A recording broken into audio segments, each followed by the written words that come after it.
I was having lunch with a friend the other day, and I was talking about my virtual assistant in the Philippines.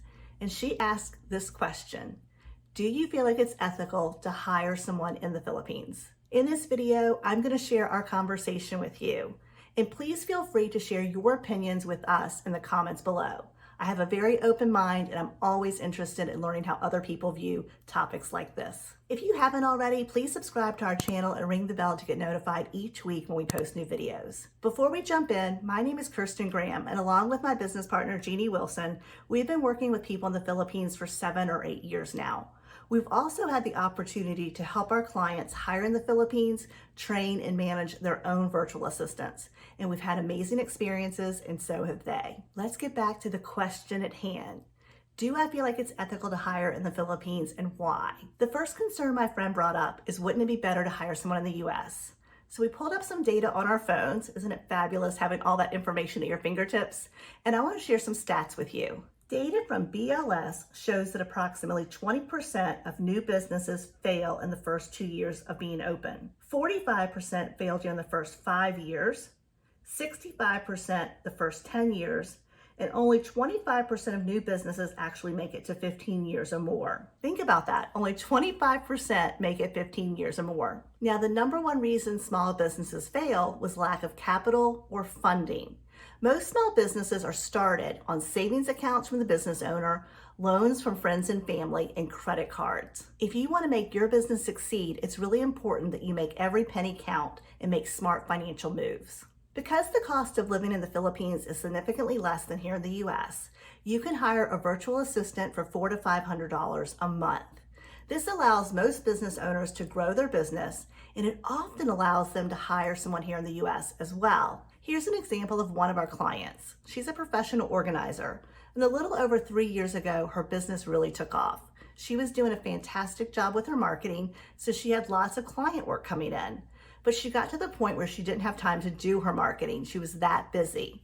So we sat down and looked at the numbers to decide if it would make sense for her to hire another organizer. But after the conversation, she decided to hire someone in the Philippines to help her with her marketing. And that was a smart move, because about 6 months later, she was also able to hire a part-time organizer. She went on to hire a second part-time organizer, and then she hired a full-time organizer. Because she had someone in the back keeping up with her marketing and doing all the support things, she was able to grow her business and employ 3 people here in the US. So I want you to see that it's not always either or. You don't have to hire in the Philippines and not hire in the US. Often hiring in the Philippines will allow you to grow your business to the point where you can employ Americans. So this brought up my friend's second concern. Is it fair to hire someone for $400 to $500 in the US? So to put this in perspective for you, the cost of living in the Philippines is about 80% less than it is here in the US. And I'm going to link an article below for you so you can check it out yourself. But almost everything in the Philippines is significantly less than it is here in the US.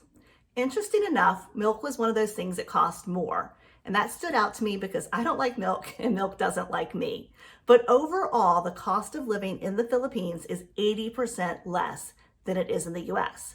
So it makes sense that we're able to pay less money and still support that person full-time with a good job. Again, I would love to know your thoughts on hiring in the Philippines. Please leave me a comment below to know what you think about this topic. This brings me on to our third concern. Now, keep in mind we're having lunch and we're enjoying an amazing olive oil from Italy and a glass of Melback from Argentina, which then took us to the last part of this conversation. When I asked my friend, I said, okay, we live kind of in a global economy. So we're having Italian olive oil and we're having wine from Argentina and we're probably eating off of dishes that came from China. Why is it okay to buy so much stuff from China or other countries, but not hire in the Philippines? So my question then to her was, why are you asking this question in the sense of, why would you feel like it's unethical to hire in the Philippines, but it's okay to buy things from other countries? So I kind of flipped it around and asked her a question, and she sat back and she said, I never really thought of it that way. So let's face it, guys, we really do live in a global economy, and it's up to each and every one of us where we spend our money. So for me, I'm a bit of a minimalist. I don't buy a lot of stuff, and I try really hard to support local businesses. However, I do want to support the people in the Philippines. It's 7,000 little islands out there. I feel like the country has taken an initiative to train their people to be able to support business owners like you and me from all around the world. I find the people there to be kind and generous. They're very loyal and hardworking. They love the opportunity to work from home and to be with their families. And they're excited to have a full-time job, and they feel like it's fair and equitable. So for me, I don't have a problem with it. And I'm very happy that we've been able to work with so many people in the Philippines and help our clients do the same. Now, to make it clear, we do not just work with people in the Philippines, but that was my friend's question. As a business owner, it's up to you to make sure you're managing your money and doing everything you can to make wise decisions.